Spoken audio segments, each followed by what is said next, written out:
Good morning. Welcome to the Daily Dose. I love sports. I love to play sports. I love to watch sports. I love to read about sports. Pretty much anything that has to do with sports, I love it. Which is kind of funny because I didn't really grow up in a super athletic, sports loving family, but here I am, loving sports.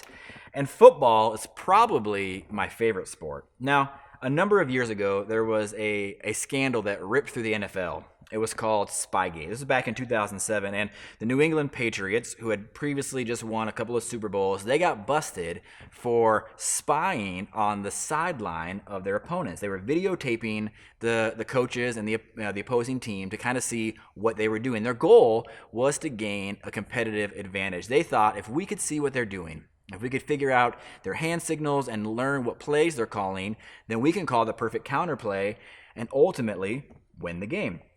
Now, with everything that's been going on in our world lately, if you're like me, you've probably found yourself saying, what is happening?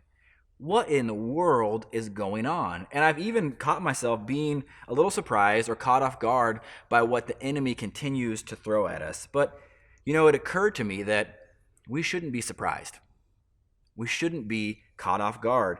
We know the plans of the enemy. We know what plays he's going to call. Through this, the Bible, our playbook, we get to see exactly what he's going to do, and we have that competitive advantage. John 10:10 tells us, the thief comes only to steal and kill and destroy. Those are his plans. He wants to steal, he wants to kill, he wants to destroy, he wants to distract us, cause us to be anxious, anything to get us out of the game. None of what we're experiencing should surprise us or catch us off guard because we know his plan. Conversely, we also know that God has a plan. The second half of John 10:10 says, I, Jesus, have come that you may have life and have it to the full. We get to see what the enemy is going to do, but we also get to see how God counteracts that. Jeremiah 29:11 says, For I know the plans I have for you, declares the Lord, plans to prosper you and not to harm you, plans to give you hope and a future. Through the Bible, we get to see the plans and the play of the enemy, but we also get to see exactly what God has to do and what God has to say about it. This doesn't mean that life's going to be easy and we're going to skate through it, but we also know that through the death and resurrection of Jesus Christ, that we know the outcome of this game. We know how it's going to go. We don't need to spy on the enemy to see what he's doing. We don't need to be surprised or caught off guard. We know that God is in control. He has a plan and he has a purpose. It's time that we get familiar with this book, our playbook.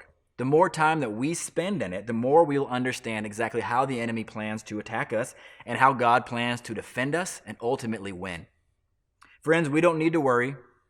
We don't need to be anxious. We already have the competitive advantage that we need to win, and we know the outcome of this game. It's time that we stay focused on what God has called us to do to help people discover the good news of Jesus. Have a great day.